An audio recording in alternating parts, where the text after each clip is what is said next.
Hey, welcome to another episode of What Has Sold on eBay.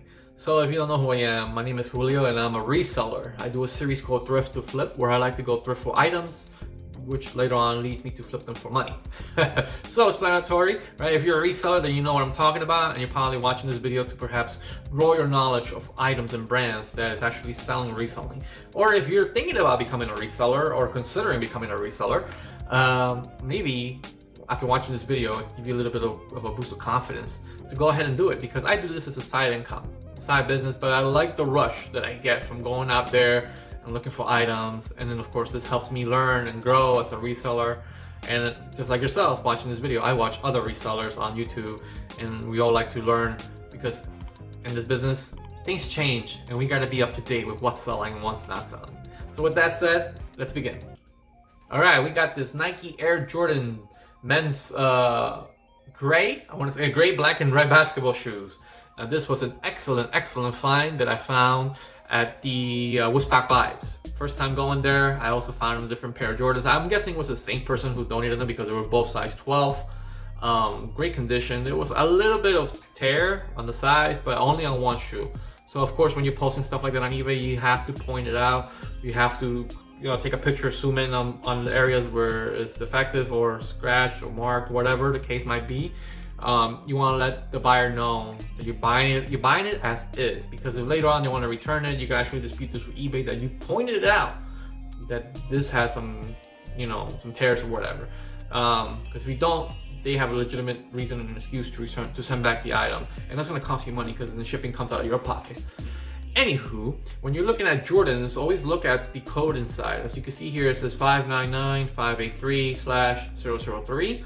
So that's a 6-digit number. If I want to know how much these sneakers are selling for, I go on eBay, I type in Nike, then I put those numbers on there, and you will find that particular model on eBay. It will tell you how much they're selling for. But if you go in the sold or completed items, it'll tell you how much it has sold for. Because again, people could ask for $1,000 on these, but they're not going to get that. But you want to know how much they're really selling for, go to sold or completed items, and you'll see right there how much they're selling for. And I saw that they were selling around between 80 to 120 bucks. I actually sold this for the price I was asking for, which was $100. Not bad, but I did pay up for these. I paid $22. Normally I don't pay more than $20 unless something really profitable, but for these sneakers I saw that they were profitable, so I took $22. I paid $22 and I got $100 in return. Not bad, $78. But again, keep in mind, put a cap on everything you're buying. Certain brands higher than other brands, but it's good to have a cap. Next, we got this Matt Di Benedetto. I hope I'm not butchering your name if you're watching this. Matt Di Benedetto Barstools sports shirt. This is a racing shirt. I found this ad with Stock Vibes as well. Nice little shirt. It's a large. I looked it up online. There was only one that sold, and it was like around $50. So I spent $11 for this, because Woodstock Vibes is not cheap, but you find really good items there. I bought this for $11. I took a gamble. Normally when I find something that is not on eBay, for me it's considered something like, okay, I have the only one out there, right? But you also have to be mindful. You have to be mindful that you have to do a deep search.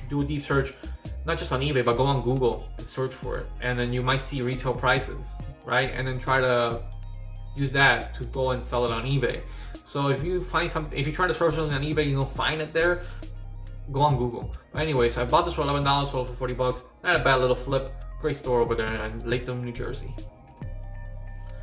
Next item, also from Woodstock Vibes, was Arizona Cardinals Kyler Murray NFL on-field jersey. It was a size small, and I don't know that many football fans that are small, but I decided to take it anyways. I spent, I believe, $10 on this.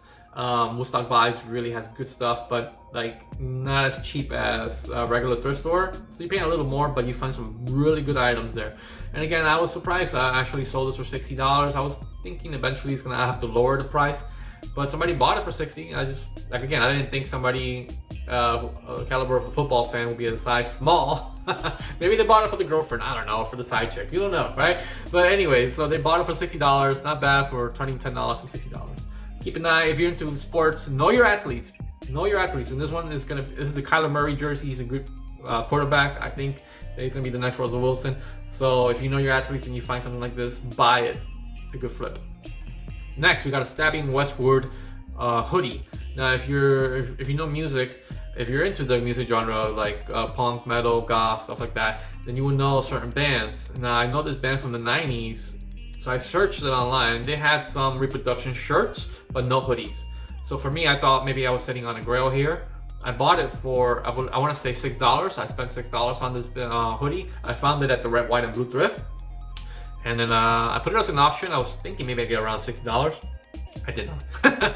So I took a best offer of $35 at the end. So I believe I spent like $6, made about $29. Not bad. But again, if you know the music, just like if you know your athletes, you will know what's rare, perhaps rare, and you know what could actually sell online. And since I didn't see no other hoodies out there, I figured, hey, I got one. So I thought I would stand out of all the other listings.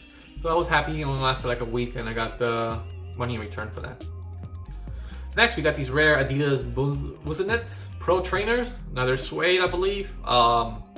So these sneakers were really nice. I bought them for, I want to say, $5 as well.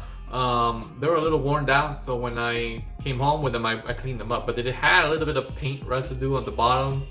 I was able to get it as much as possible out with the glue gun and everything, but at the end it was still noticeable. Again, I pointed it out in the listing.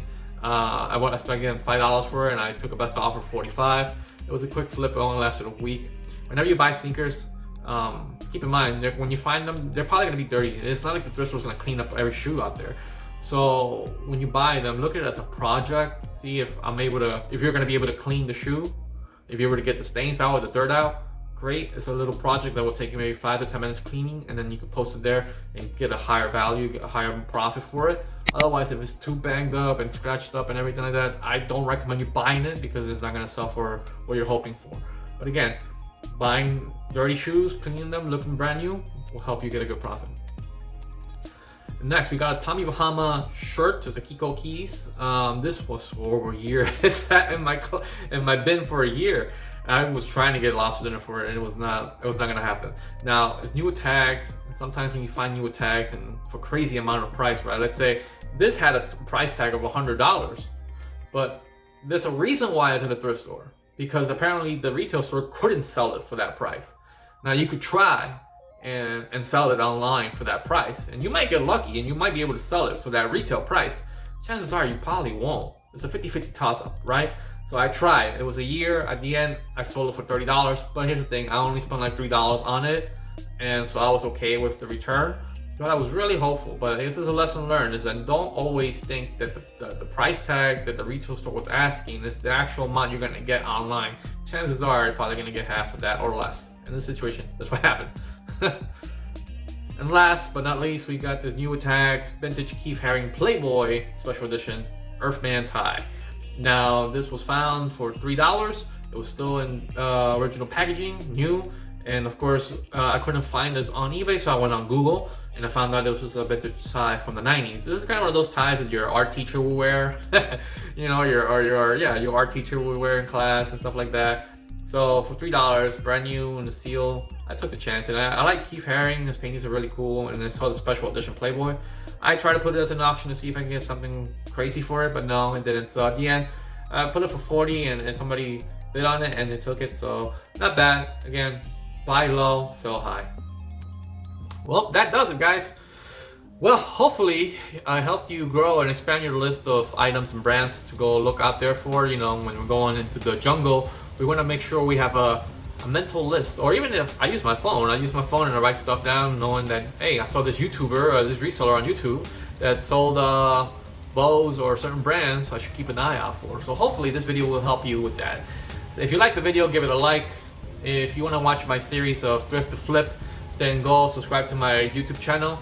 In that series, I like to go out there and showcase all the items I bought and how much I'm selling them for, but I'm also my actual experience going into the thrift stores. So if you like that kind of stuff, subscribe to the channel. If you have any questions about this series or anything of the items that I just sold, leave me a comment. This will probably be the last one for a little while, going on the holiday break. So I guess I'll catch you guys when I come back.